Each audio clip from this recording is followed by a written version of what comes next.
தூரத்தில் இருக்கிற வரைக்கும் நம்ம ரொம்ப மிஸ் பண்ணுவோம். ஆனால் அதே மனுஷங்க நம்ம கூட தினமும் இருக்க ஆரம்பிச்சிட்டா சின்ன சின்ன விஷயத்துக்கெல்லாம் சண்டை வரும். ஏன் இப்படி? ஆமா, நம்ம முன்னோர்கள் இதை தான் அகல இருந்தா நிகழ உறவு, கிட்ட வந்தா முட்டை பகை அப்படின்னு சொல்லுவாங்க. இந்த பழமொழி தூரத்தை பத்தி மட்டும் பேசல, மனுஷனுடைய மனசை பத்தி பேசுது. சைக்காலஜில இதை ஃபெமிலியாரிட்டி பிரின்சிபல் அப்படின்னு சொல்லுவாங்க. புரியலையே. அதாவது ஒரு மனுஷன் நமக்கு ரொம்ப ஃபெமிலியர் ஆயிட்டாங்க அப்படின்னா அவங்களுடைய வேல்யூவை பிரெயின் ஸ்லோவா சாதாரணமா எடுத்துக்க ஆரம்பிக்கும். அதனால தான் தூரத்தில் இருக்கிற ஃப்ரெண்டுக்கு 2 மணி நேரம் கூட ஃபோன்ல பேசுவோம்.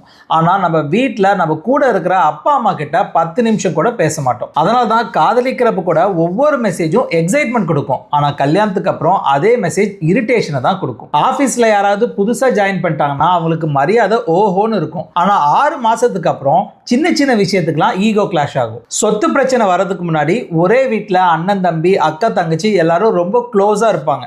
ஆனா சொத்து பிரச்சனை வந்ததுக்கு அப்புறமா பேச்சே கிடையாது, பீச்சு தான். இதுல முக்கியமான விஷயம் என்னன்னா, பிரச்சனை அப்படின்றது மனுஷங்க கிட்ட கிடையாது, நம்மளுடைய மூளையில. எப்பயுமே கிடைக்கிறத பிரெயின் ஸ்பெஷலா பார்க்காது. அதனாலதான் தினமும் கிடைக்கிற அன்பு சாதாரணமா தோணும், தினமும் கிடைக்கிற சப்போர்ட் கடமையா தோணும், தினமும் நம்ம கூட இருக்கிற மனிதர்கள் ஆர்டினரியா தோணுவாங்க. அதனால அகல இருந்தால் நிகழ உறவு, கிட்ட வந்தால் முட்டை பகை அப்படின்றது தூரமா இருக்கிறத பத்தி சொல்ல வரல, பக்கத்துல இருக்கிறவங்களையும் அன்பாவும் புதுசாவும் பார்க்குற மனசை வளர்த்திக்கோங்க அப்படின்றது தான். தூரம் அப்படின்றது சில நேரம் ரிலேஷன்ஷிப்பை காப்பாத்தாது, மரியாதை தான் உறவை காப்பாற்றும். திங்க் பண்ணுங்க. இது நிருநிப்ஸ்.